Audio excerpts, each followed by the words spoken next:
gələn kimi ağlımıza ilk gələn dadlardan biri məhz çiyələkdir. Burada istihanemizdə otomasyon sistemimiz var. Çiyələyin sorağı ilə gəlib çıxdıq masallıya. Kokopitdə hər şey bütün əkindən ta məhsul yığımına qədər, gübrələnməsinə qədər hər bir şey addım-addım nəzarət altında ola bilər. Əsas məqam istifadə olunan gübrə və preparatların normasını bilməkdir. Sentyabr ayından başlayaraq biz bunları başlayırıq sahəyə köçürməyə.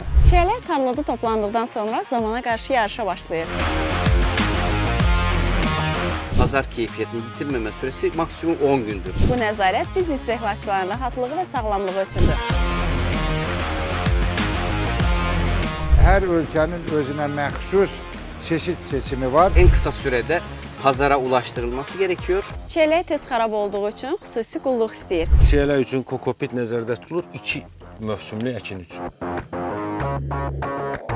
Çiyələklər ciddi nəzarət mərhələlərindən keçir. Dövlət qeydiyyatı sadələşdirilmiş prosedurlar vasitəsilə həyata keçirilir. Hər hansı bir dövlət rüsumu yoxdur. Göründüyü kimi zərif olsa da yetişdirilməsi heç də asan deyil. Laboratoriyada çiyələk nümunələri xüsusi analitik üsullarla tədqiq olunur. Sağlamlıq düzgün seçimlə başlayır.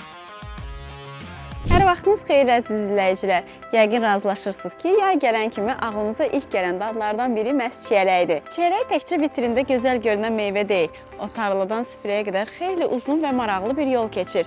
Bu dəfəki buraxılışımız məhz bu dadlı, şirin meyvəyə həsr olunub. Çiyələyin tarlada necə yetişdirildiyini, necə yığıldığını, daşındığını və süfrələrimizə necə çatdığını birlikdə görəcəyik. Çiyələyin sorağı ilə gəlib çıxdıq masallıya. Bura çiyələyin yetişdiyi ilk ünvandır. Göründüyü kimi zərif olsa da yetişdirilməsi heç də asan deyil. Çiyələyin keyfiyyəti onun yetişdirildiyi mühitdən başlayır. Torpağın münbitliyi, suvarma sistemi və qulluq üsulları məhsulun dadına və görünüşünə birbaşa təsir edir. Gəlin təsərrüfat rəhbəri ilə bir yerdə baxaq görək bu daddığımız şirin çiyələklər hansı şəraitdə və necə yığılır. Çiyələyin əkin və yığımı birbaşa əl əməyi ilə olur. Sentyabrın sonları, oktyabr ayında hava şəraitindən asılı olaraq başlanılır. Bizdə açıq sahədə və burada kokopit əkini də var. Hər ikisində də yığım qaydası da eynidir, əkim qaydası da eynidir. Bəs kokopitdə əkilməklə, torpaqda əkilməyin nə fərqi var? Belə deyək, məhsuldarlığa təsiri varmı? Kokopitdə hər şey bütün əkindən ta məhsul yığımına qədər, gübrələnməsinə qədər hər bir şey addım-addım nəzarət altında ola bilər. Yəni burada əsas məsələ odur ki, gübrədə qənaət olunur. Yəni torpaqda əkində gübrə israfı çoxdur. Su israfı çoxdur, həddən artıq.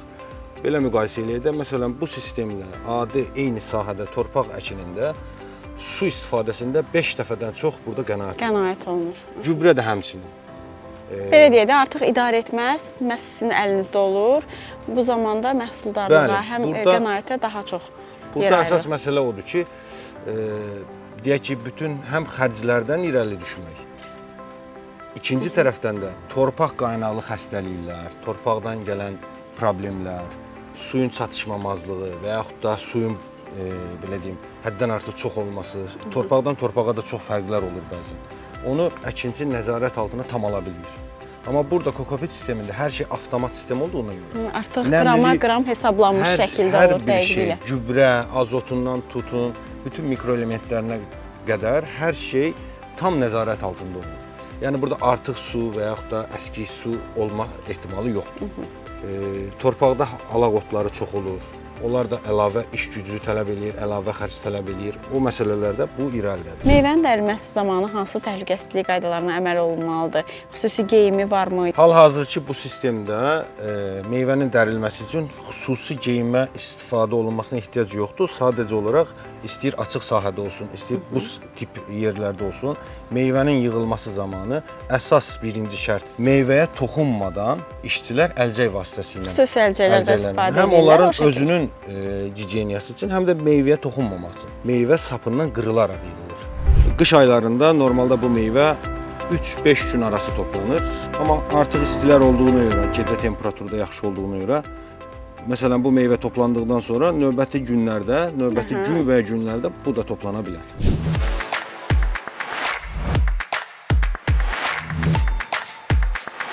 Kokopitdən necə istifadə olunur? Yəni yenidən dəyişdirilirmi kokopit, yoxsa həmin kokopitdə əkilir digər məhsullar? Çiyələk üçün kokopit nəzərdə tutulur 2 mövsümlük əkin üçün. Artıq 3-cü mövsümdə tamamilə yenisi ilə əvəz olunur. EC dediğimiz gübrenin sulama suyuyla gittiği miktarları, onun talep ettiği azotu, fosforu, kalyumu, ondan sonra diğer mikro elementlerden magnezyumu, kalsiyumu hepsi orada nizamlanmış şekilde çilek bitkisinin isteğine uygun şekilde biz nizamlıyoruz.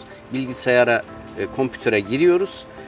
Ondan sonra da her suyla birlikte onun istediğine uygun şekilde burada gübreleme yapılıyor. Pestisitlerin kullanımına gelince çilek bitkisine zarar veren böcekler var. Bizim mahsuldarlığımızı salmaması için kullanıyoruz. Avrupa Birliği'nin Global Gap denen sertifikasına uygun dermanlar var. Mesela nedir?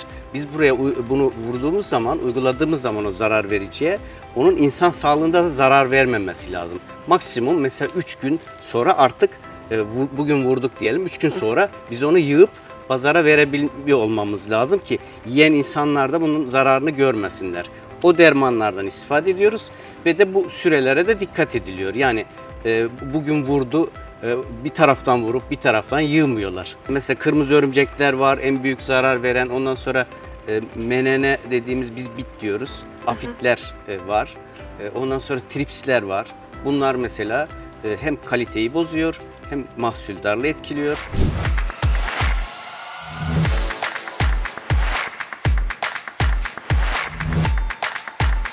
Bəs organik istehsal necə, nə dərəcədə geniş yayılıb? Organik istehsalde hiç pestisit kullanmamak gerekiyor. Şimdi onda ayrı bir pazar oluşması lazım. Organik yetiştirmede ki mahsul az oluyor. O mahsulün organik olduğunu sertifikayla belli olması lazım.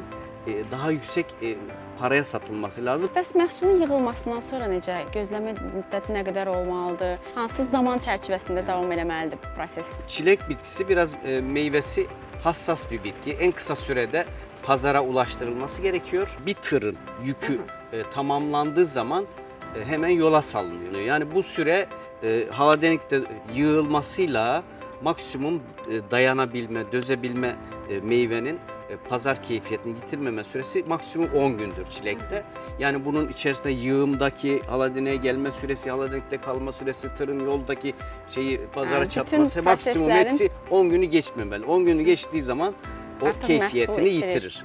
Yani en kısa zamanda bu mahsulü pazara çıkartmak lazım ki kalitesi bozulmasın. Çiyələk yetişdirilən zaman istixananın dərəcəsi necə müəyyən olunur? Hansı temperaturda məhsuldarlıq daha yaxşı olur, necə olmalıdır? Gündüz 20-25 arası ideali, gündüz gece de 10-15 etrafı, 13, 14, 15, 16 bu etrafta olursa en ideal istilik isteğidir.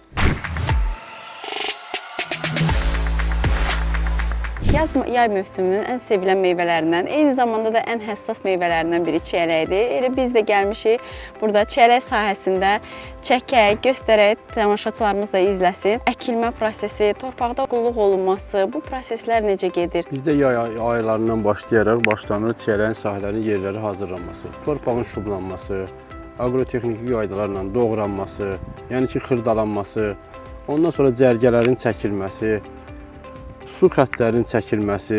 Artıq torpaq tam hazır Bəli, olduqdan torpaq tam sonra hazır olduqdan sonra başlayırıq sahəyə sentyabr ayından oktyabr ayı işçiləri sahəyə köçürürük, əkinə başlayırıq.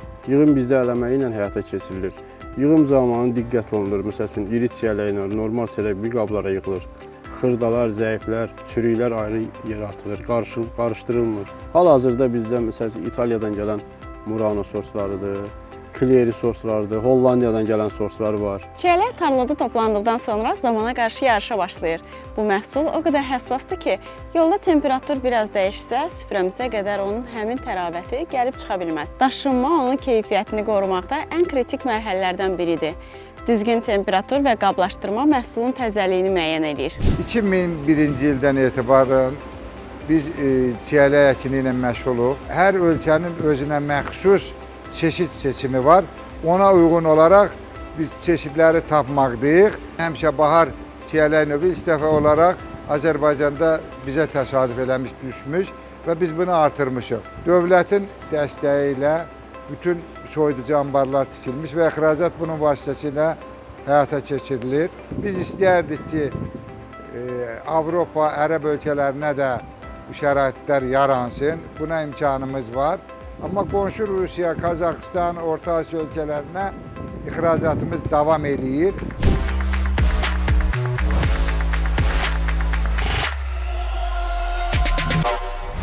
Bəzən xarici görünüş bizi aldada bilər. Ona görə də işimizi şansa buraxmırıq. Çiyələyin tərkibində nələrin olduğunu yalnız laborator analizləri tam dəqiqliyi ilə göstərə bilər. Gəlin baxaq bu sevdiyimiz meyvə hansı sınaqlardan keçir və nəticələr necə yoxlanılır? Çiyələkdə pestisid qalıqları necə müəyyən olunur? Çiyələkdə pestisid qalıqlarının müəyyən edilməsi qida təhlükəsinin təmin olunmasında mühüm əhəmiyyət kəsb edir. Bu məqsədlə laboratoriyada çiyələk nümunələri xüsusi analitik üsullarla tədqiq olunur. Hazırda qida təhlükəsinin laboratoriyalarında, meyvə və tərəvəz məhsullarında müxtəlif pestisid qruplarına aid 600-ə qədər pestisid qalığı yüksək performanslı maye xromatoqrafında və qaz xromatoqrafında təyin oluna bilir. Analiz prosesi necə, hansı mərhələlərdən ibarətdir? İlk növbədə nümunə götürülür, homogen hala gətirilir və sınaq üçün hazır şəklinə gətirilir.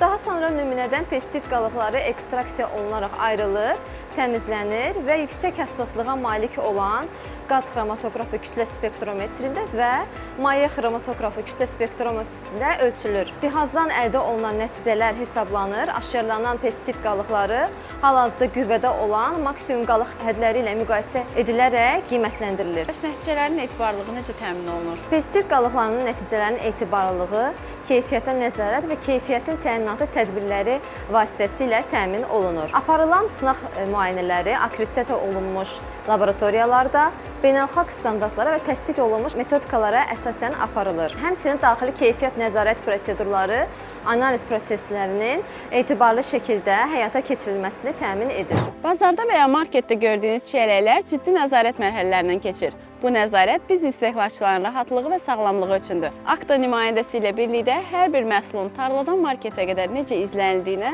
bir yerdə nəzər salaq. Proseslərlə yaxından tanış olduq və gəldik Aktanın nəzarət hissəsinə ki, bütün prosesə Akta necə nəzarət edir?